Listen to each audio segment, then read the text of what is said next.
दोस्तों, थंबनेल देखकर जान गए होंगे कि आज हम बात करने वाले हैं बाटा शूज़, जो हमारे घरों में हर किसी के घरों में मिलती है और हम इसे काफ़ी पसंद करते हैं क्योंकि ये काफ़ी सस्ता और टिकाऊ और काफ़ी बेहतर होता है।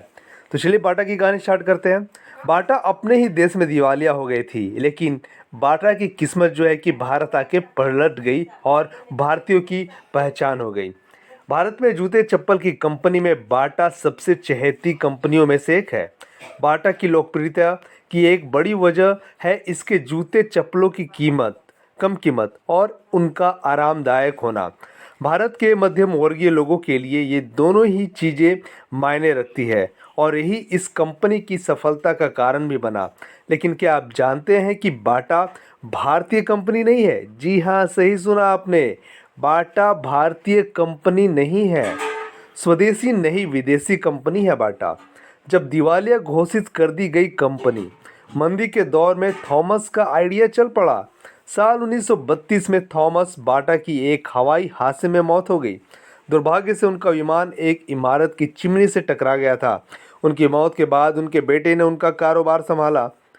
वे कारोबार के विस्तार के लिए रबड़ और चमड़े की खोज में भारत पहुंचे। यहाँ उन्होंने लोगों को बिना जूतों के देखा। उनके दिमाग में आया कि भारत में भी उन्हें अपनी कंपनी का विस्तार करना चाहिए। विदेशी होकर भी दिल है हिंदुस्तानी। भारत में लोकप्रियता इतनी बढ़ी कि कंपनी के नाम से वह शहर बाटा नगर के नाम से पुकारा जाने लगा। साल 1939 तक कंपनी के पास 4000 के करीब कर्मचारी थे। कंपनी हर हफ्ते 3500 जोड़ी जूते बेचने लगी थी। बाटा टेनिस जूतों को डिजाइन करने वाली पहली कंपनी थी। सफ़ेद कैनवास से बने जूते लोगों को काफ़ी पसंद आए। भारतीयों की जुबान पर बाटा का नाम इतना अधिक आता है कि अधिकतर लोग इसे स्वदेशी कंपनी मानते हैं, लेकिन बाटा भारतीय कंपनी नहीं बल्कि चेकोस्लोवाकिया की कंपनी है। थॉमस बाटा ने इसकी शुरुआत 1894 ईस्वी में की थी। थॉमस बाटा चेकोस्लोवाकिया के एक छोटे से कस्बे में एक गरीब परिवार में जन्मे थे।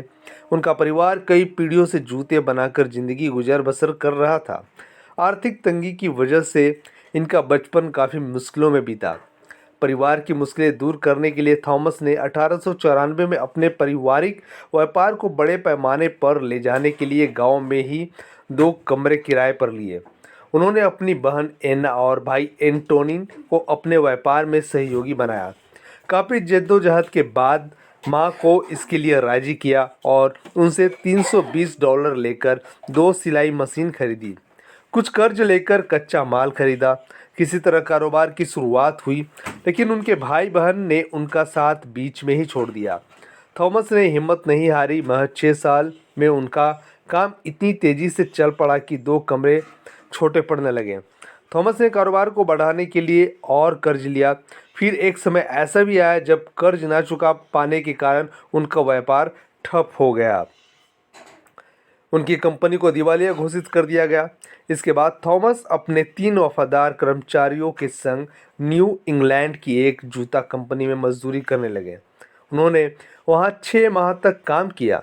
इस दौरान उन्होंने कंपनी के कामकाज से लेकर व्यापार चलाने तक की बारीकियों को सीखा। स्वदेश लौटने के बाद थॉमस ने नए सिरे से कारोबार शुरू किया।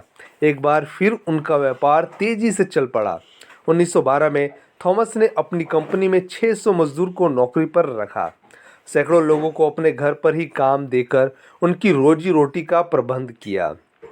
थॉमस ने उत्पादन को बढ़ाने के साथ साथ बिक्री की योजना बनाते हुए बाटा के एक्सक्लूसिव स्टोर स्थापित किए।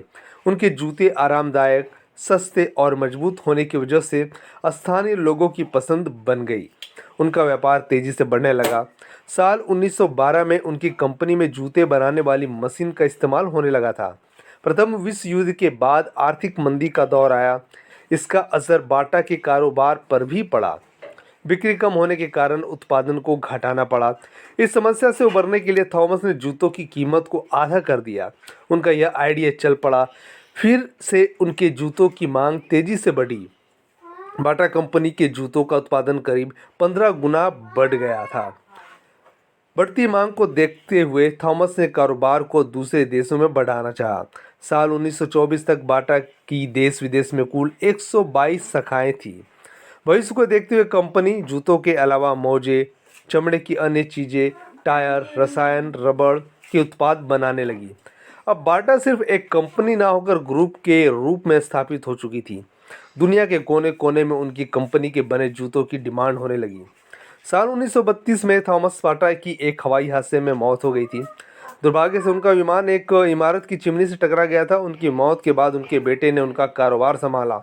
वे कारोबार के विस्तार के लिए रबर और चमड़े की खोज में भारत पहुंचे। यहाँ उन्होंने लोगों को बिना जूतों के देखा। उनके दिमाग में आया कि भारत में भी उन्हें अपनी कंपनी का विस्तार करना चाहिए, और उन्होंने किया और आगे भी बढ़े। तब भारत में कोई जूता कंपनी नहीं थी। यहाँ पे और भी आसान हो गया उनके लिए, क्योंकि कोई कंपटीशन नहीं था। हालांकि भारत में जापानी कंपनियों का बोलबाला था। साल 1931 में बाटा ने भारत में कोलकाता से सटे कोन्नार नाम के एक छोटे से गांव में अपनी कंपनी की शुरुआत की। देश में पहली शू कंपनी स्थापित हुई तो चीज़ें बदलनी शुरू हुई। 2 साल में देश में बाटा के जूतों की मांग इतनी बढ़ गई कि कंपनी को अपना उत्पादन दोगुना बढ़ाना पड़ा था। भारत में लोकप्रियता इतनी बढ़ी कि कंपनी के नाम से वह शहर बाटा नगर के नाम से पुकारा जाने लगा था, जैसे मैंने पहले थोड़ी देर बताया था आपको। साल 1939 तक कंपनी के पास 4000 के करीब कर्मचारी थे। कंपनी हर हफ्ते 3500 जोड़ी जूते बेचने लगी थी। बाटा टेनिस जूतों की डिजाइन करने वाली पहली कंपनी थी। सफ़ेद कैनवास से बने जूते लोगों को काफ़ी पसंद आए। टेनिस जूते स्कूल के लिए इस्तेमाल किए जाने लगे।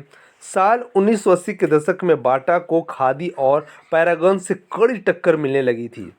ऐसे में कंपनी ने विज्ञापन का सहारा लिया और खुद को मार्केट में आगे रखा। कम कीमत, मजबूत और टिकाऊ होने के साथ आकर्षक टैग लाइन ने विदेशी कंपनी होकर दिल है हिंदुस्तानी की मिसाल बनी। उनमें एक टैग लाइन थी, टेटनस से सावधान रहें, एक छोटी सी चोट भी खतरनाक साबित हो सकती है, इसलिए जूता पहने। इस टैगलाइन के तहत कंपनी ने भारत में जूतों के चलन को बढ़ावा देने के लिए इस्तेमाल किया।